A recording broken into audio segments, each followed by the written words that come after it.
নমস্কার প্রিয় দর্শক বন্ধুরা, আমি উজ্জ্বল কর। আপনারা দেখছেন U24 নিউজ বাংলা। নিজের ঘরে বছর 6-এর এক শিশুর অস্বাভাবিক রহস্যজনক মৃত্যুকে নিয়ে চাঞ্চল্যকর চন্দননগর কুল্লুঘাট এলাকায়। ঘটনার প্রসঙ্গে জানা যায়, চন্দননগর এলাকার বাসিন্দা নবকুমার বিশ্বাস, তিনি একজন কলকাতা বিশ্ববিদ্যালয়ের জল বিভাগের কর্মী এবং মা তনুশ্রী একজন হাউসওয়াইফ। এবং রহস্যজনক মৃত্যুর কোলে ছেলে নিখিল বিশ্বাস। মা তনুশ্রী বলে, বছর 6 ছেলে নিখিল বিশ্বাসকে খাইয়ে দুপুরবেলা বাইরে বেরিয়েছিলেন। সেই সঙ্গে বলেন উপরে বসে কার্টুন দেখছিল। এরপর ঘন্টা দুয়েক পর বাড়িতে ফিরে লক্ষ্য করেন ছেলে দোতলায় কম্বল চাপা দিয়ে ঘুমোচ্ছিল। তারপরেও সন্ধ্যাবেলায় তাকে খাবারের জন্য ডাকতে গেলে মা দেখেন ছেলে অচেতন্য অবস্থায় বিছানায় পড়ে।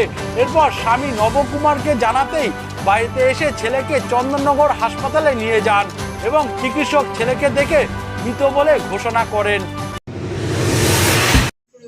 ও তো বসে কার্টুন দেখছিল, ও উপরে ঘরে শুয়েছিল ব্ল্যাঙ্কেট ঢাকা দিয়ে। এবার আমি তো কি বলে এসে দেখলাম ঘুমোচ্ছে ঢাকা দিয়ে। আমি চলে এলাম, দূর থেকে ডাকলাম, সারা ঘুমোচ্ছে, চলে এলাম। তারপর আমার মেয়ে আসলো, তখন আমি কি বলে এসে দেখছে যে বমি করে ফেলেছে। তখন মেয়ে দেখছে যে ওর সেন্স নেই, হাতগুলো ঠান্ডা। তখন মেয়ে মুখে জল দেয়, দিয়ে আমি ওর বাবাকে ফোন করি। সঙ্গে সঙ্গে বাবা তো কলকাতায় চাকরি করে, নেমেছে স্টেশনে। তারপর তো নিয়ে গেছে হসপিটালে। এটা কটা নাগাদ ঘটেছে ঘটনাটা? আমি তো 1:45 নাগাদ বেরিয়েছিলাম বাড়ি থেকে। এবার তার মধ্যেই হয়তো কিছু হয়েছে। আপনি ফিরেছেন কখন? আমি ওই 3:30 4:45 আমি ঠিকঠাক অত মেয়েকে আনতে গেছিলেন? না, আমি এমনি বেরিয়েছিলাম। মেয়ে একাই যায়, ওকেও বললাম চল, ও যায়নি। ও বাড়িতেই ছিল? হ্যাঁ, কার্টুন দেখছিল। এরকম কি রোজ থাকে ও? আমার টুকটাক প্রয়োজন পড়লে ও থাকে, বাড়িতে থাকে, আমি বেরোই। ও হামেশাই থাকে, আমার কাজকর্ম থাকলে বেরোই। দরজা কি খোলা ছিল? এই দরজাটা তো চাবি দেওয়া ছিল, আমার আর একটা ওইদিকে দরজা আছে, সেটা খোলা ছিল? ওটা ভেজানো ছিল, আমার ঠিক মনে পড়ছে না হ্যাজবল দিয়ে গেছিলাম কি। ও তো খুলতে পারে না। ঘটনার প্রসঙ্গে বাবা নবকুমার বিশ্বাস বলেন, ছেলে খেয়ে ঘুমোচ্ছিল, ডাকতে ওঠেনি এবং সাংবাদিকদের টিভির দেখার প্রশ্ন তুলতে বলেন, না কে বলেছে ওসব বাজে কথা। এরপর তিনি বলেন খেয়ে দিয়ে ঘুমোচ্ছিল, সন্ধ্যাবেলা ওকে ডাকতে গেছে, ও উঠছে না। তারপর ওকে হসপিটালে নিয়ে আসেন 8টা নাগাদ। এছাড়াও আরো কি বলছেন সরাসরি শুনে নেওয়া যাক। খেয়ে ঘুমোচ্ছিল, ডাকতে গিয়ে ওঠেনি। আচ্ছা, বলছি টিভি চালিয়ে চলে গেছিল, বাড়ি মা চলে গেছিল? না। আচ্ছা, কে বলেছে সব বাজে কথা? আচ্ছা, কি হয়েছে একটু বলো কি? বললাম তো খেয়ে দিয়ে ঘুমোচ্ছিল, সন্ধ্যাবেলা ওকে ডাকতে গেছে, উঠছে না ঘুম। আচ্ছা, দিয়ে তারপর তো আমরা দেখলাম, নিয়ে এসে হসপিটালে নিয়ে এলাম। কটার সময় হসপিটাল নিয়ে এসেছিলেন? আমরা নিয়ে এলাম তখন কটা হবে? 8টা হবে। তার আগে কখন ঘুম থেকে মানে তোলবার চেষ্টা করছিলেন? 7টা নাগাদ। 1 ঘন্টা বাড়িতে ছিল? হ্যাঁ। হঠাৎ কি হলো? কার বাচ্চাটার? নিখিল বিশ্বাস। আপনার নাম? আমার নাম নবকুমার বিশ্বাস। তো হঠাৎ কি এমন হলো, মানে কোনো অসুখ বিসুখ ছিল আগে? না, কোনো সুস্থ ছিল। আচ্ছা, দিয়ে হঠাৎ এরকম হলো। আপনার আরেকটা সন্তান আছে নাকি? হ্যাঁ, মেয়েটা বড়, এ ছোট। আচ্ছা, মেয়েটা তখন ছিল বাড়িতে? না, ও স্কুল গেছিল। স্কুল সন্ধ্যার সময় স্কুল থেকে এসেছে। আচ্ছা, তারপর কোচিং থাকে, কোচিংয়ে কথাবার্তা বলে বাড়িতে 6:30 7:30 নাগাদ বাড়ি ঢুকেছে, দিয়ে ভাইকে ডাকতে গেছে, উঠছে না। আচ্ছা, তখন আপনার স্ত্রী ছিল? হ্যাঁ, আমার স্ত্রী যখন আমাকে ফোন করলো যে ডাকতে গিয়েছে, ছেলেটা উঠছে না কেন, ঘুমোচ্ছিল। কোনো বমি টমি করেছিল? না, বমি টমি কিছু করে। কি করেন আপনি? আমি সার্ভিস করি ক্যালকাটা ইউনিভার্সিটি। আপনার ওয়াইফ কি ওয়াইফ কি কিছু করেন? না, না, হাউস ওয়াইফ। ইঞ্জিনিয়ারিং কি করেন? ক্যালকাটা ইউনিভার্সিটি কি করেন? আমি আমরা maintenance staff, engineering department. Pump স্থায়ী না অস্থায়ী? স্থায়ী।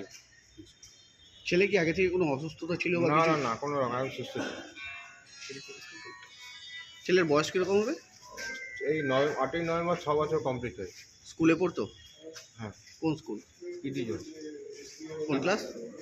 ইডি জোনে পড়তো, হ্যাঁ। নার্সারিতে। বলছি কোনো সন্দেহজনক কিছু মনে না হচ্ছে? না না কিছু মনে না।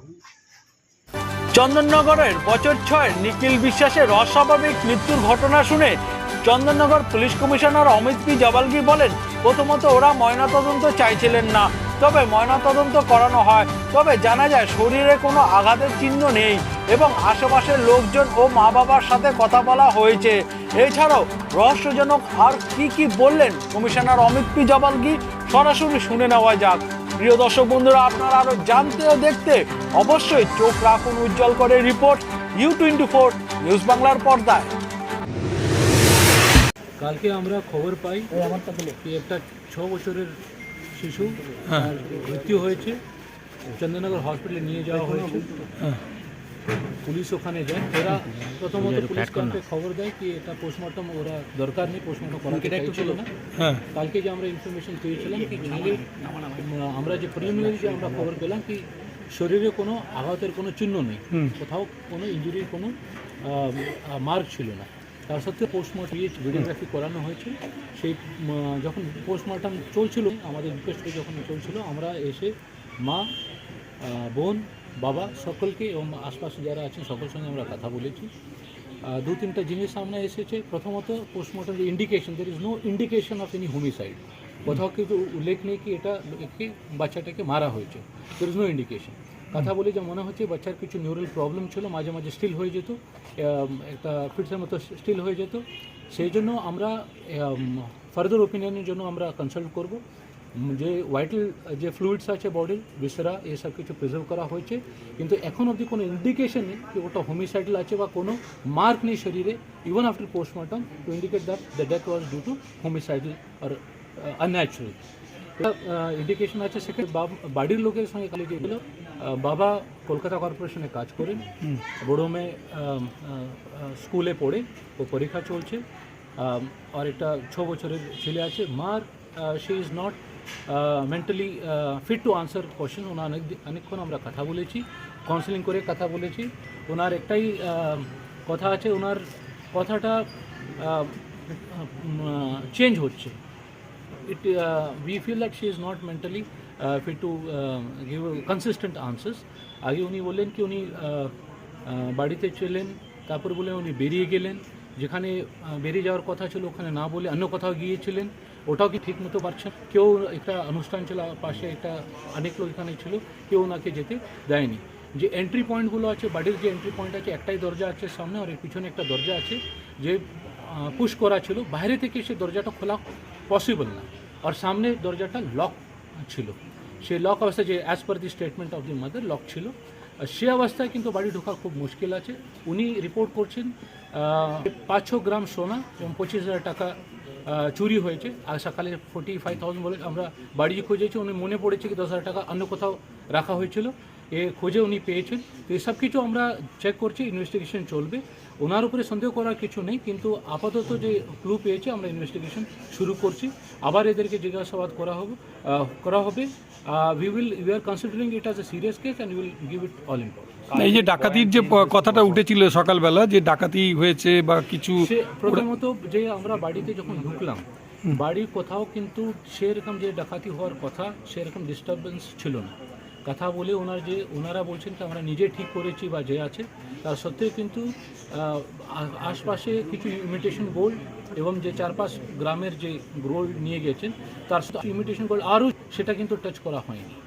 ওখানে অনেক বাকি সামানগুলো আছে কিছু।